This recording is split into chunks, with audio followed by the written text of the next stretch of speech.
Welcome back, everybody. Hello. Part two. Oh, jinx. That was really in sync. That was really satisfying. Yeah. Wow. This is directly after. We're not going to even pretend. Oh, I'm going to stop filming though because That's gonna. You're gonna have no phone storage. We'll do some reels in a bit. Like my back hurts. Oh I've not gosh. had a cushion. Well, you can go sit over there now. But We're here.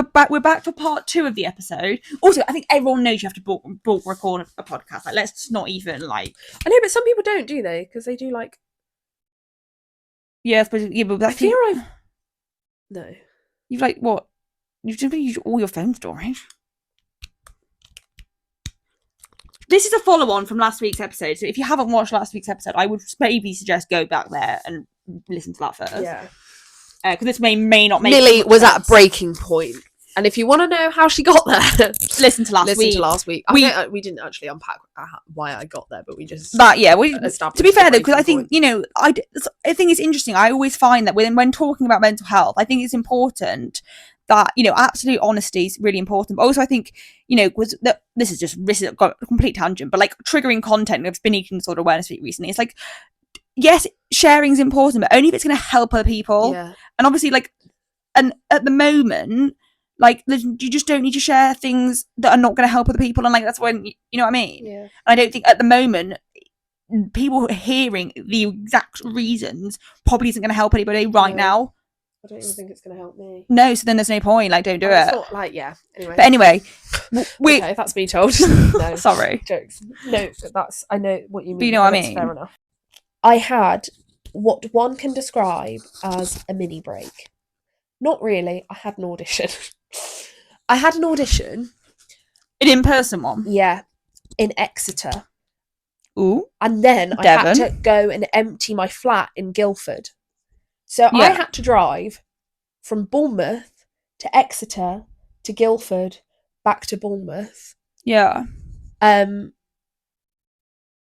Which is quite a long drive. Bournemouth to Exeter is 2 hours. Exeter to Guildford is 3, and then Guildford to Bournemouth is 1.5. So that's a solid. Somebody do the maths for me. Sorry, why can't 7 hours. I drove for 7 hours. Oh my god! I was having epiphany after epiphany. That break was what I needed. And when I had my audition, and then I had to drive 3 hours. The audition was not my best audition by any means, but to be honest, when I think back about it, I had 3 auditions that were in the middle of my mental health crisis. And I'm the fact you were expecting yourself to go in and perform your best work is so wild to me. But also, I think in some ways, it's not good, but I think it's quite a good distraction from the existential nature of life. Yeah. But I then had, on my way out of this audition, I had an email having a no from one of the drama schools that I'd been recalled for. So when you get a recall, you're like, oh, my hopes are high now, and then they get crushed. So I was feeling actually quite sorry for myself, and I got in my car and I just thought, what is the point of life?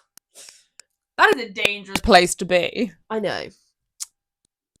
And then, do you know what did it for me? What? I drove past Stonehenge.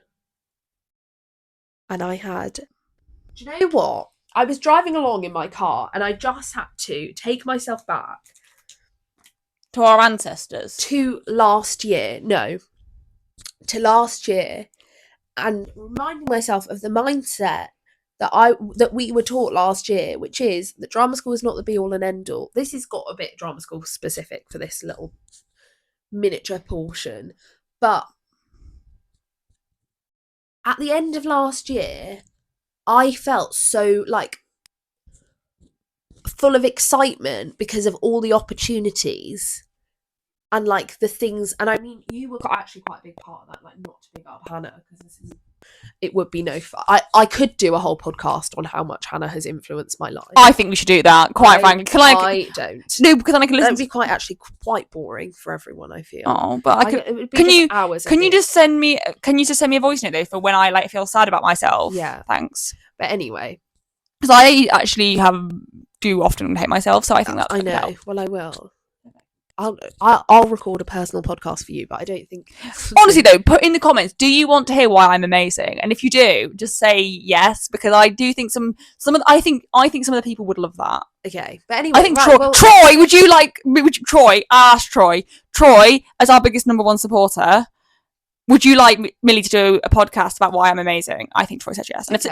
if Troy said yes, Millie, will you do it for Troy? I'll do it for Troy. Okay, thank you. Right, carry on. But anyway, I'll do a little bit now. I'm not actually narcissistic. No, she's not. She's actually really deeply not, which is kind of wild because sometimes she sounds like she is, but I'm not. Then you actually get to know her and you're like, oh, you actually have quite a lot of self-loathing.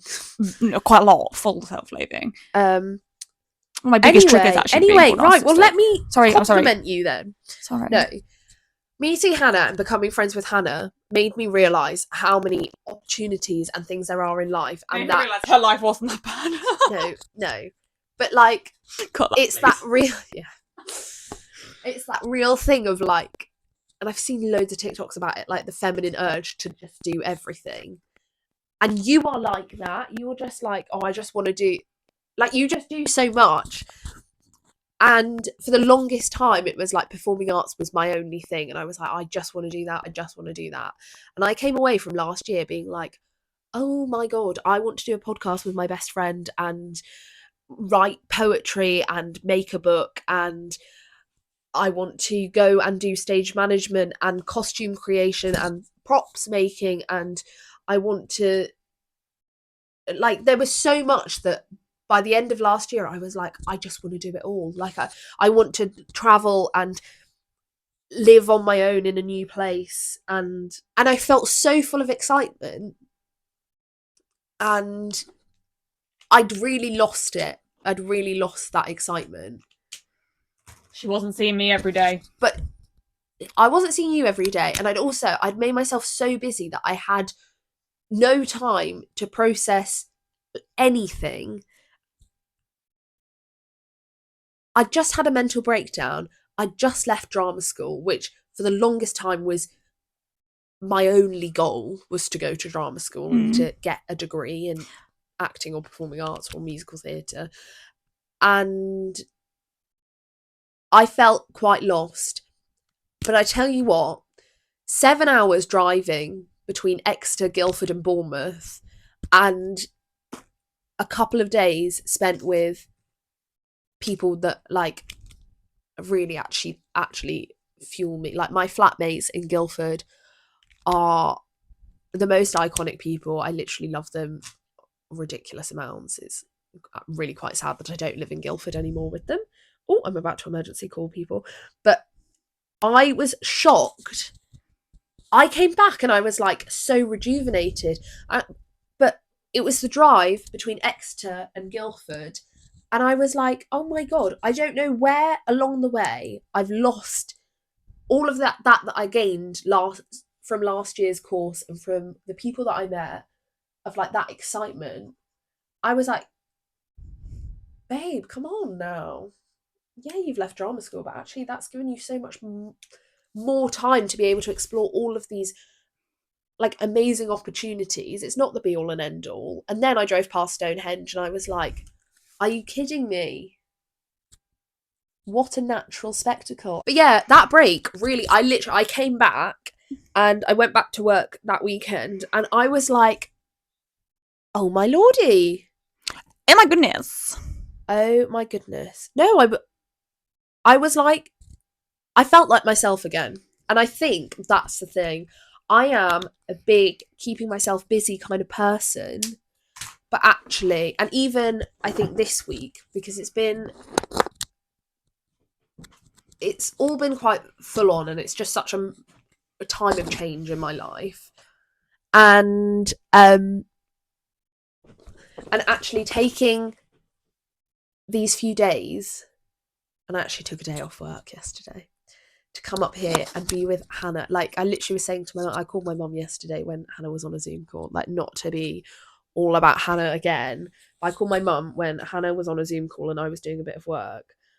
and I was getting really frustrated because there was just a lot going on and I was meant to be on my day off. And welcome to freelance life. Well, welcome to freelance life, and also like it's not actually anybody's fault but mine, because I just can't put the work down, because I'm like, I need everything. You're like Beverly can't like stop, even bit of a control freak and a bit of a perfectionist, so I'm like, I just need to know that everything's going to run smoothly. And also because I've got to go anyway, there's loads of logistics. Anyway, I was doing my work and then I was calling my mum because I was getting really frustrated, and then she was like, yeah, but how's Hannah? And I was like, do you know what, I've needed this. Like, you just need to take a break and see the people that you love and that fill your cup. Is that what it is? Yeah. Fill your cup. Hannah definitely fills my cup. And like, yeah, I just think it's a bit underrated sometimes. Like, they're all about the hustle culture. And trust me, I've been on the hustle bus recently, like all of this year. But actually taking a couple of days to be with your friends, even like FaceTiming them. I FaceTimed a good friend of ours from Manchester, Bella, yes, the other day. And I was like, at first, I was like, no, I'm too busy for this and I'm tired and I just don't want to. And then I did it and I thought, actually, do you know what? Give yourself an hour or two to FaceTime a friend and like actually look after yourself.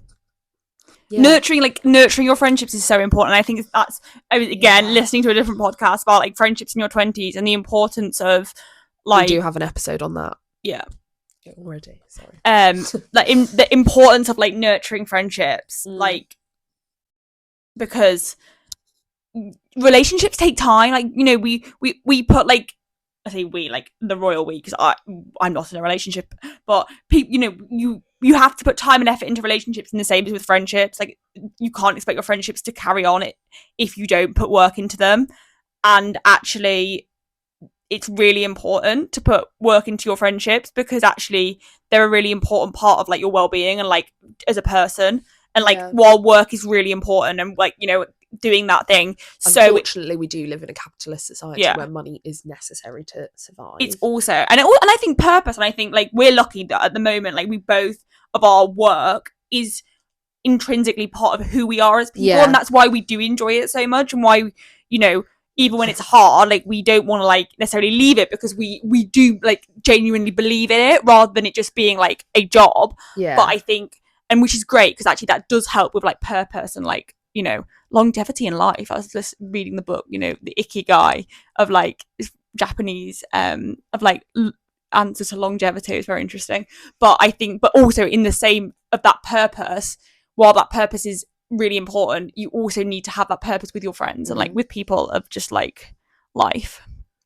Yeah, and not just like, I think sometimes you just need to take a break to find the joy in it all again. Yeah, to remind you why you're doing it, what the point is. Because actually, ultimately, I think because of a capitalist society we live in, it's almost like we're trained to like be like to achieve the next goal, and then when you get to that goal, it's like, what's next? Whereas actually life, the reality of life is that there is no there is an end point, but actually no one's trying to get to that end point, really, because actually if you get to the end point, then you no longer get to experience things.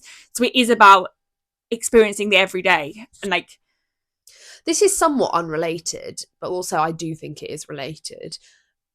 I saw a thing on TikTok the other day, and I think it's a big thing for like overachievers, and I feel like you'll get this. And it was like a TikTok, and it said, I've never celebrated all the achievements I've made, because they've always felt like an obligation. Yes. I've always felt obliged to achieve them. And I'm always thinking, when I get to that, like, what's next? Like, what haven't I, comparing it to what I haven't done yet.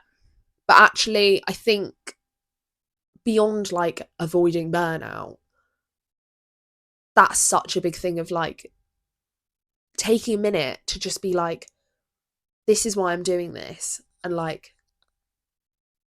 And also evaluating, because sometimes you'll be like, this is why I was doing this, but actually now this isn't working for me. And that's okay, and that doesn't actually invalidate what the time you spent doing it to begin with. No, you just in need changing to your mind. Take a minute, guys. Take a minute. Take a breath. Take a break. Listen to our podcast. Literally. It's been a very me-heavy episode. I mean, I am at the helm. You are at the helm. Do I have anything to add about taking a break? I think it's really hard. I mean, I've been having like at the moment, because I'm not in uni at the moment, and yes, this is brilliant. So snaps. I'm not in uni at the moment, so therefore like I'm kind of having an extra long break, but actually that's been for me to the detriment, because I am so bad with not having like an outward purpose and structure. So it's definitely like teaching me that like what I need like in life, but also I think it is helping me with the whole like learning to just like, I guess, I mean, it's like it's having to be able to sit in the uncomfortableness of not. You were saying this yesterday about like having that kind of self-reliance. Yes, self-reliance. That was yes. This is great. I can't actually remember what I said though. You were just saying about how like actually having this experience now of having like a 6-week break. Yeah. A 6-week break of being on your own. Yeah. You were saying at least a lot of people have that shock when they leave uni. Yeah. I think it is like that. It is that loneliness, and I think I pay attention, guys. Did you see that? I could recall our whole conversation from Costa yesterday. I think the loneliness epidemic obviously is like such a big thing. And I think like there is such a tricky like conversation of loneliness, because it's not about like, obviously I'm sat here with my best friend, so like it's not from necessarily a lack of people. It's like that lack of connection, and just because you can feel lonely even if you've got people. And I think that's something that can like be, I don't know, like misunderstood. But I do think that like this time, although it's like not nice, because I do feel like really lonely and like really like a little bit lost, it is good, because actually I do think that like when we in life, like we do have to be self-reliant, and absolutely, while in the same breath we do, you know, we should be able to ask for help, we need to have people around. It's kind of good to have like this constructed like safe time to like, because I think for a lot of people, like when they leave uni or they leave school or whatever it is, and this is why probably your 20s are so lonely, because you go from this contrived like constantly being around people even if you don't like them to this like suddenly, you know, everyone like is quite like isolated, and you have to like make a conscious effort to make connections. And I think is definitely, this time is teaching me like how important it is, first of all, to like just have the balls to ask somebody and be like, hey, do you want to meet up? Like when you're in school, it's your friend, although it's not easy. Like I had a horrendous time in school, so it was really bad, but like it is, sorry, I'm not laughing, you're constantly like around people, whereas like this, when you get older, you have to like make that conscious effort, and like there are going to be people who maybe are more flaky or more like all over the place, and it's like working out and like knowing who you have for different situations, and kind of, but it is about making that conscious effort. And I do think that's kind of maybe why a lot of friendships kind of like end in your 20s, but also like real friendships like begin in your 20s as well, because you learn, because you don't have like I say you don't have the time. We were talking about having a break and like making time, and I think it is important to make time, but you don't have time to make time for people who don't have time to make time for you. Yes. So I think it is that important thing of like within your taking a break, and like and then using your like free time, it is about not being ruthless, but it is about being a bit ruthless. Like if someone isn't, obviously, like again, like obviously everyone has different reasons for different things. Obviously, like if someone's going through a hard time, like don't ditch them. But also, like I think you know, next time I have a mental breakdown and don't reply to Hannah for 3 days, that's it. She's gone. She's cut. She's made her head on the block. Like done. But I do like, I think it is important to like, you know, not. I think I like, as someone who like you can't, it's really annoying quote, but like, you can't pour from an empty cup.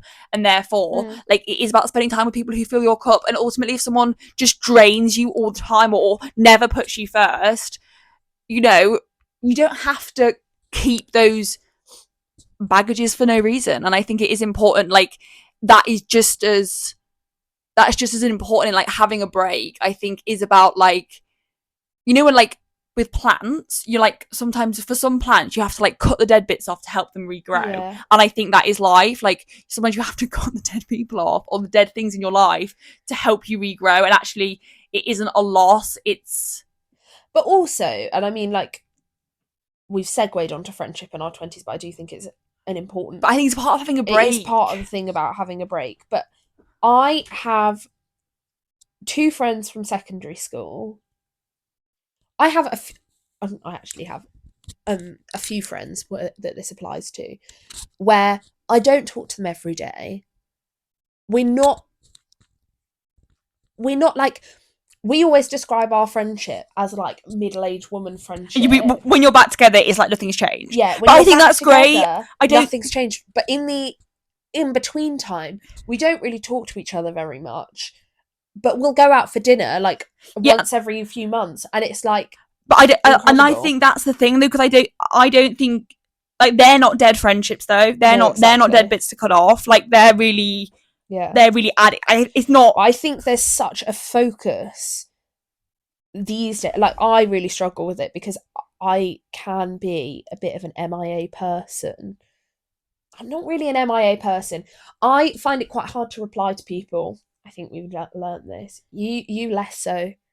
You're quite privileged, actually. You get replied to quite. No, I wouldn't say you're that bad at replying. No, but I am to some people. Yeah. And that's just. My priorities do not lie in the online friendship. But I think that's really important about taking a break, because sometimes you need to take a break from communication. Yeah. And actually, like, sorry, the people in my Instagram DMs, like, I do apologise. Like, some of you have not been replied to for like four months. Like, I swear, like, I'm so bad. But I think there is a difference, because there's general communication, and then there's like communication of people who, like, I genuinely. It's not a different level of like, though. I don't know, but I do think there is a thing of like leaving. Like, needing a break from communication. But I do think that's kind of like when you had your little mentee bit, I actually gave you, not give you the permission, because you don't need my permission, but, you know, like, I said to you, it's fine, you don't need to message me, I don't need to be an additional burden in your already overwhelmed brain. But we had that conversation, so therefore, like, I do think it's important to have those conversations, because otherwise people may get confused. But I do think like that, but that's a maturity thing. Like, I literally did say, I just feel like, Millie, you don't need to message me. I want you to know that I'm there. And I would send her like some quotes because I'm cute, and like I would say, getting like 5 o'clock every night. Getting a little Hannah. But I was like, you don't need to reply to this, because I know the pressure of having to reply, and sometimes like when you need a break, you need a break. Like, you don't. But also, you don't want people to like think you're ignoring them. Or also, I didn't want Millie to think that I didn't care, like I wasn't interested. But I also didn't want her to have to reply to me, because that's just such a ball ache. So we literally said it, and I think that is the thing of like with you and those friends. It's no one's feeling left out, because that is how your friendship, because you're open and talking about, like, that's how it's working. And I think that's the difference, and that's why like it is a middle-aged friendship, because like middle-aged people don't have the same hang-ups of like, why aren't you talking to me or whatever. I think it is about communication, and I think having a communication break is really important. Like, sometimes I get that thing where I'm like, I literally cannot articulate a response to anybody, whereas an email, WhatsApp, or anything. And I actually did. I put my emails on like a bounce back email to everybody. Like, I'm in burnout. I'm not going to reply to you. But I do, and it's so important, because I think we live in a day and age where it's constant overstimulation. Like, what did they say? Like, we have more stimulation in one day than like they used to have in their whole entire lifetime. Like, all that information coming in. So having a break's important. And I think it's just communicating that I'm having a break. It's nothing to do with you, but I'm going to be going for 3 days, and, you know, obviously, like, emergency contact, like, call me if you're dying. Also, this is a tip about communication, because I am somebody, as I've said, who doesn't really, I'm really bad at replying to people, and some people in my life get really quite upset about it. And I get it. Some people really get it and they're just like, oh no, it's just Millie. She doesn't really reply very We will well. be signposting them to this podcast to listen about communication. But some people are like, oh no, I really don't like it. And I'm like, do you know what? It does go both ways. Like your needs are as valid as my needs. And so although my needs are, or like my values are, I don't think that me not messaging you back has actually anything to do with our friendship. To you, it does mean that it does have something to do with our friendship. And so there is a balance there. So here's my tip, everybody. I can't say because I have really bad rejection sensitive dysphoria. So if someone doesn't message me back, like my head will go, but I think I don't have an issue with you not messaging me back because we've had that conversation, and I think that's the difference. Because I know. Also, I think I don't know. I'm a lot better with you. I mean, you do pretty much. Well, yeah, there's never, but like I do think because we've had that conversation, you know that I'm really like rejection sensitive dysphoria. But when you don't reply to me, I've never. More recently, I think we found our balance, and because I think we've spoken about it. Yeah, we've really frontal lobe. We've really found our balance because my frontal lobe. There was a point very early on in our friendship. Well, not very early on in our friendship, but because I know about your rejection sensitivity dysphoria, I was very like, I cannot leave her undelivered, and I cannot leave her on. Whereas now I don't Snapchat. I don't even. I've got, and she also has the notifications turned off. Like it's the most rudest thing ever. Like you message Millie and it's like notifications are silent, and I'm like, and whenever there's the option, it's like no, notify anyway. I'm there like notify anyway. I normally have my phone on do not disturb. Also, after is fine, which I think is so valid. Like that's such a boundary, and that's okay. But also, I've put a lot more communication boundaries in because when I had my little mentee bee, I deleted Snapchat and Instagram because it was all just too much, and I deleted WhatsApp as well. Which, don't delete your WhatsApp if you've not backed it up, because I've lost loads of messages with people, and I don't like, none of them were actually sentimental, but some of them were work related, and like now I don't know the dates for things. Yeah, that's literally, I was gonna say, like, it's gonna be work related when it comes to WhatsApp. Yeah. But because I deleted all of them, and then when I started downloading them back again, I've got really strict boundaries. So like Instagram notifications, I don't get as notifications. That's good. So when I choose so overwhelming. To go on Instagram, it's so overwhelming. Yeah, also Instagram will just send you so much stuff that you don't need to see. Snapchat, like my Snapchat won't come up on my actual, like my lock screen. But if you go down, it's in my notification center. This should be an episode because like how you've done this, because I think this is really, as someone, because this is less relevant for me, because like I literally don't really have that many people, and like I'm very different. Like I'm not got the people pleasing and if I don't want to speak to someone, you best believe I'm fucking telling them I don't want to speak to them. Like I just ignore them. But I really don't have the same like. But also, I think there was like a little part. I think it's so good that I think that more people need to hear about. I think this is a separate episode. I think more people need to hear about like strategies you've got to like. Yeah, because I'm really actually quite proud of these strategies. Because I know they're really good. Like I'm really interested. Like I think it's just so different, because I think yours is way more relatable than like, I think because my journey was more extreme, and therefore like I'm gonna put it on the episode plan. But definitely put it on the episode. Like I think that's so interesting. I'm interested. I'm not going to do any of it because it doesn't apply. But yeah, I think just setting your boundaries, and that's allowed. You need to have a full break. You can choose, brain off. You can choose when you want to have a break. You also need to do that with WhatsApp, actually. No, but you best believe. I'm sorry. Like I actually shouldn't say this, but like all Snapchat and WhatsApp groups are muted. All of them. Yeah. The world is like an constant information. Phone, it's so overstimulating. Like that is what you need a break from more than anything else. Like you do need breaks from other things at other times, but more than that is the biggest thing. You need to be having a break from the online information at least once a day. Yeah. But anyway, I didn't tell you my tip about getting back to people. Put aside 10 minutes every day to respond to people. I've got it on my Finch. Finch suggest. What the hell? I have a lisp, and it's just suddenly stuttering. It's suddenly come out on Finch. I have it suggests you put like a time aside a week or a day, like, to answer messages. And then, like, because it is, I mean, you should, my screen time is disgusting. Like, my screen time is disgusting. Like, I'm actually embarrassed. I can't even tell you. Like, it's so embarrassing what my screen time is. Mine's bad at the moment. Mine's so bad. But then part of my problem is that if I don't go on my phone, I have no communication with the outside world. So that is problematic, and I need to, like, work out a different way. But I do think that, like, I had like and I really try to, but it's hard because I'm completely by myself, and then I get bored. But, like, you do, like, having a day off your phone, like, and they say, like, to not go on your phone until, like, 10 a.m. I really would love to do that. I can't. I'm really bad at that. But also, but it's amazing how better your day is when you're not on your phone. Like, it really annoys me because I don't want it to be true, but it is.